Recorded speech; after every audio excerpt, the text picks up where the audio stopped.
સુરતના અઠવાગેટ વિસ્તારમાં બસ અને કાર વચ્ચે થયેલા અકસ્માત બાદ વિવાદ સર્જાયો છે. અકસ્માત સર્જનાર કારનો ચાલક પોલીસ કર્મચારી હોવાનો અને તે નશાની હાલતમાં વાહન ચલાવી રહ્યા હોવાના આક્ષેપો થતા ઘટનાએ ભારે ચર્ચા જગાવી છે.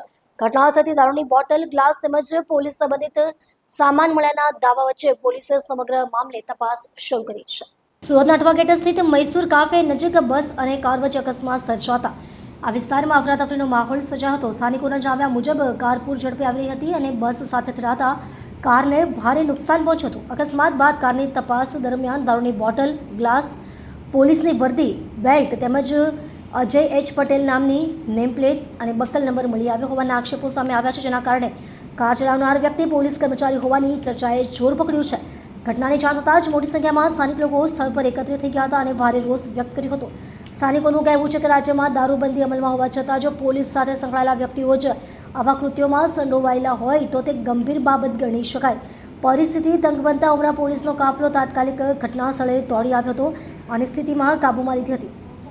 હાલ પોલીસે સમગ્ર ઘટનાની તપાસ શરૂ કરી છે. અકસ્માત સમયે કાર કોણ ચલાવી રહ્યું હતું, તે વ્યક્તિ નશાની હાલતમાં હતી કે નહીં અને કારમાંથી મળેલા સામાન અંગેની હકીકત શું છે તે સહિતના મુદ્દાઓની તપાસ હાલ ચલાવી રહી છે. આ જે એક્સિડન્ટ થયું તેમાં પોલીસ કર્મી હતા, કોન્સ્ટેબલ હતા, તેમણે પાછળથી બીઆરટીએસ ગાડીને બસને ઠોકેલી છે અને ફૂલ નશાની હાલતમાં હતા તેઓ. અને હજી ગાડીમાં વર્દી પડેલી છે, દારૂની બોટલ પડેલી છે. જ્યારે સરકાર કહે છે ગુજરાતમાં દારૂબંધી છે તો અહીંયા કેવી રીતના પોલીસ સરકારી માણસ જ શું કહેવાય કે આવી હાલતમાં છે? સરકારી પોલીસ કર્મચારીને દારૂ મળી રહી છે. માની શકાય કે ગુજરાતમાં દારૂબંધી નથી હાલ. પોલીસને બોલાવી આવી રીતના કેટલું ગંભીર અકસ્માત થયો. આજે કોઈ આગળ તમે ગાડીની હાલતથી આગળથી જોઈ શકો છો. આગળ કોઈ બાઇક વાળા હતા કે કોઈ બીજી ગાડી હતી તો ખતરનાક નુકસાન થશે, જાનહાની થશે. પોલીસને બોલાવી જવાબદારી લેશે. પોલીસને બોલાવી અને પોલીસને બોલાવ્યા અને પોલીસ વાળા ફટાફટ આરોપીને જે પોલીસ કર્મી હતા તેને બિન સિવિલ હોસ્પિટલમાં ખસેડ્યા વગર તરત લઈને જતા રહ્યા. કોઈ પણ પ્રકારની કાર્યવાહી વગર વિના કાર્યવાહી કર્યા વિના લઈને ફટાફટ બસના ડ્રાઈવર પર પ્રેશર આવ્યું. બસના ડ્રાઈવરને પ્રેશર આપીને એને આગો કરવામાં આવ્યો છે.